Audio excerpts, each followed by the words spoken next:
지난해 나라 살림 적자가 100조 원이 넘어갈 거라는 기사를 봤어요. 제가 이걸 보고 아니 나한테서 가져간 세금이 얼만데 아니 이렇게 집계가 시작된 이래로 역대 세 번째 세수 펑크라고 하는데 왜 적자가 나는 거예요, 제방님? 일단은 뭐 세수펑크라는 말은 단순하게 생각을 해서 내가 이제 돈이 들어와야 되는 게 있어. 100을 내가 가져야 돼요. 근데 이게 100이 안 거치는 거예요. 80만 거치는 거죠. 근데 내가 100을 써야 되잖아요. 그러면 여기서 내가 100을 또 쓰겠죠. 그럼 마이너스 20이 되겠죠. 이게 이제 세수펑크예요. 자, 그러면 이제 가계비 또 너무 많으면 문제인 것처럼 국가도 이런 채무가 많아지면은 그리고 내가 수입 지출 이게 틀어져 버리면 문제가 생기겠죠. 그럼 이제 혹시라도 뭐 예전처럼 IMF가 오거나 뭐 경제 위기가 오면 그럼 어떡하냐. 신용도도 떨어지고 걱정들을 많이 하시는데 일단은 저는 좀 다른 관점에서 말씀을 드리고 싶어요. 첫 번째는 뭐냐면 우리나라의 어떤 국력이 그래도 그렇게 호락호락하진 않을 거다. 그게 첫 번째. 그리고 두 번째는 뭐냐면 굉장히 우리는 짧은 시간 안에 고도 성장을 이뤘어요. 그렇기 때문에 이건 역으로 말하면 이제 성숙기에 접어듭니다. 이거 규모가 벌써 커졌기 때문에 여기서 계속해서 막 성장률이 높아질 수가 없어요. 그래서 그 성장률 퍼센테이지는 그렇게 커지지는 않을 것 같다. 자, 그러면 현재 정부를 보자고요. 현재 정부 같은 경우에는 좀 개인의 자유를 중시하는 것 같아요. 아니면 분배를 중시하는 것 같아요. 개인의 자유를 중시하는 것 같잖아. 그렇기 때문에 조세를 좀 이렇게 감세주의를 하려고 해요. 근데 여기에 반대되는 또 정책을 하는 정치당이 있겠죠. 거기에 대해서는 이제 이거를 뿌리려고 할 겁니다. 그러면 그때 되면은 지금 나오는 세수펑크는 조금 줄어들 수도 있을 거예요. 자, 그런데 이게 항상 어느 게 다 무조건 좋다 나쁘다는 없거든요. 만약에 그런 분배 위주로 가면은 예를 들어서 어떻게 될까요? 야, 너가 이번에 시험 공부를 잘해서 90점이네? 반에서 1등이야. 1등인데 2등하고 3등이 점수가 30점, 40점이야. 너무 낮아.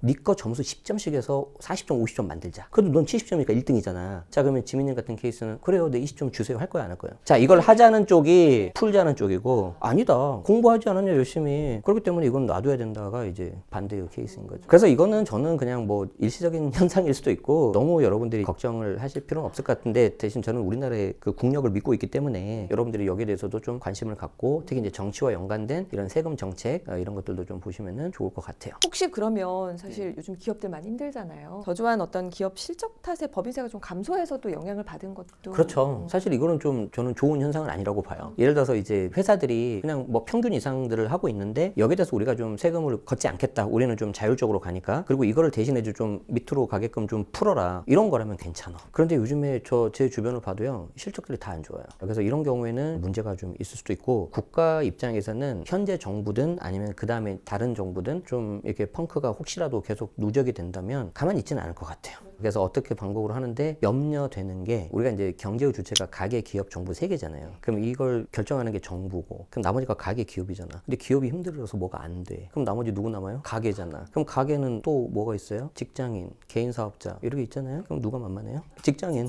유리지갑이라 하잖아. 왜냐하면 투명하게 다 보이니까. 그렇기 때문에 이게 뭐 닭이 먼저냐 달걀이 먼저냐 그 싸움이긴 한데 예를 들어서 파이를 일단 키워놓고 나눠 먹어야 되냐 아니면 야 있는 거 나눠 먹어야 되냐 이건 된데 저는 굳이 하자면은 일단은 좀 키워야 된다. 그래서 개인의 어떤 자율성과 창의성을 좀 존중하면서 현대 국가들은 수정자본주의 그 방향으로 가야 되지 않을까 싶습니다. 보통 이제 이런 기사들을 봤을 때 왜 일반인들은 약간 화가 이렇게 치밀어 오르냐면요. 내 세금 더 가져가는 거 아니야?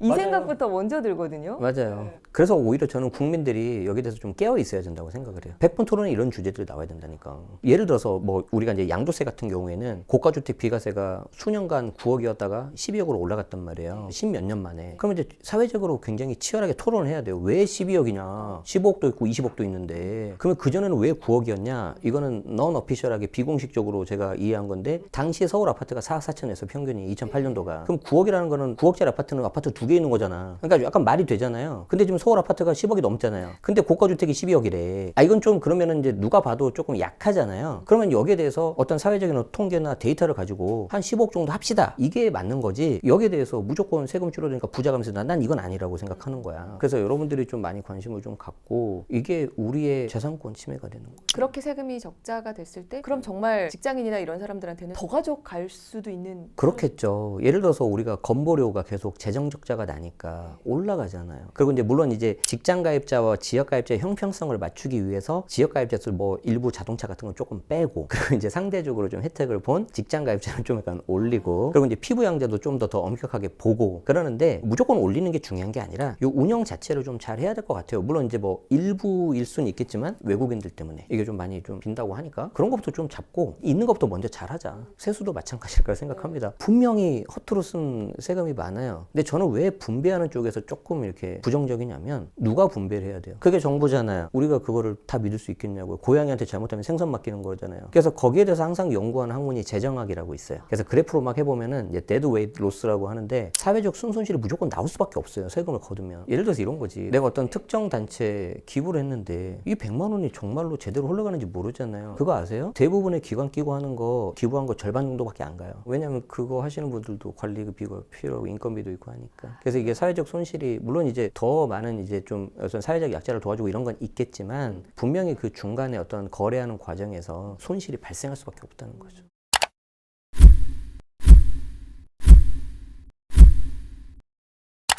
사실 요즘에 나라가 좀 불안정한 느낌도 많이 들고요. 그러다 보니까 투자하기 불안해서 착실하게 예적금만 하시는 분들도 계실 거예요. 근데 이것 때문에 세금 폭탄을 맞았다는 뉴스 기사를 제가 봤거든요. 왜 나는 그냥 예적금만 했는데 이런 세금 폭탄 맞을 일이 생기는 건지 궁금해요. 이렇게 생각하시면 돼요. 제가 이제 제네시스 박이라는 개인으로 뭔가 돈을 벌잖아요. 그럼 항상 소득세라는 법이 따라다닙니다. 그럼 이 소득세법이란 건 뭐냐면은 내가 벌어들인 그 소득에 대해서 이자냐 배당이냐 뭐 연금이냐 근로냐 이걸 꼭 나눠요. 이거 이제 소득 구분이라고 하거든요. 자, 그럼 내가 예적금을 착실히 넣고 있다. 그럼 그 이자 소득이 생기잖아요. 그리고 내가 뭔가 내가 주식을 했는데 배당을 받았다. 배당 소득이 생기잖아요. 이게 금액이 작을 때는 아무 문제가 없습니다. 예를 들어서 100만 원이래요. 내가 적금을 해가지고 이자가 100만 원이 됐는데 딱 받아보면 100만 원 안 되죠. 왜 그러냐면 먼저 떼고 남은 걸 나한테 주거든요. 이걸 원천징수라고 해요. 그 세율이 14%예요. 근데 지방소득세 항상 우리는 10%가 붙는데 그게 이제 15.4가 됩니다. 그래서 우리는 15.4를 그냥 내고 뭐 예적금 하거나 뭐 금융소득을 받았던 거예요. 그런데 이게 금액이 커지잖아요. 2천이 초과되잖아요. 자, 그럼 갑자기 얘가 얼굴이 색이 바뀝니다. 자, 2천이 넘어갔어? 그러면 여기에 대해서 박민수라는 제네시스 박이라는 사람이 갖고 있는 다른 소득 너 있지? 우리가 다 더할게. 이걸 어려운 말로 종합과세라고 해요. 이게 종합선물 세트 아시죠? 이거는 세금 선물이야.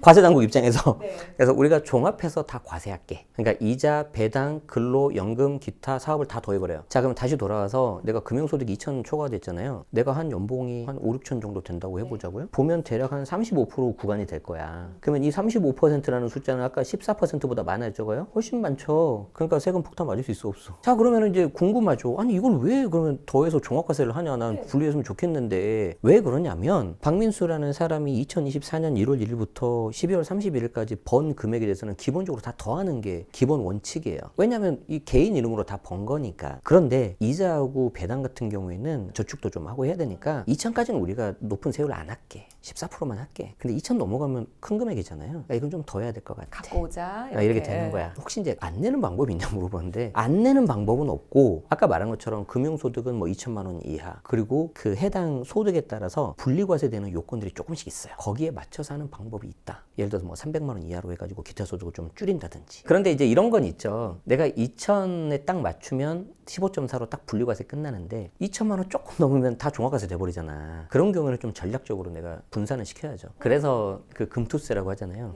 이슈가 많았던 게 이건 이제 다 더간다는 거야. 그래서 저도 과거에 세무사 공부할 때 분노를 참지 못했죠. 아, 이게 이런 거였구나. 아니 제가 또 사실 또 화가 나는 게 그 세금은 보통 이제 뺏긴다고 표현을 하잖아요. 세금 또 뜯어갔어, 뺏어갔어 뭐 이런 표현을 쓰는데 이걸 그러면 가져갔으면 또 여기서 또 조금 아낄 수 있는 방법들이 분명히 있을 것 같아요. 이게 이제 세금 포인트라는 게 있는데 그래서 홈택스에 로그인 하신 다음에 검색창에서 세금 포인트라고 딱 하면 조회라고 메뉴창이 바로 떠요. 그럼 그거 누르면 곧바로 나오거든요. 인천공항에 세금 포인트로 이용할 수 있는 라운지가 있대요. 5포인트면 거길 쓴대요. 그리고 이제 납부 유예 신청 같은 거 할 때 담보를 맡겨야 될 수 있어요. 그래서 이것도 이제 국세청에서 이제 너무 홍보가 좀 잘 안 돼 있어서 이제 좀 많이 알리려고 하는데 여러분들이 이제 보니까 한번 조회해 보시고 그리고 이제 어떤 걸로 쓸 수 있는지 그리고 뭐 이걸로 할 수 있는 쇼핑몰도 있어. 홈택스에서 잘 나와 있으니까 좀 보시면 좋을 것 같고 권리 위에 잠자는 자 보호받지 못해요. 여러분들이 그냥 좀 챙겨서 혜택 받으실 수 있는 거 가져가는 게 좋겠습니다. 세금 포인트에 대해서도 제방님도 최근에 지금 아셨다고 하셨잖아요. 실행률이 거의 0%대래요.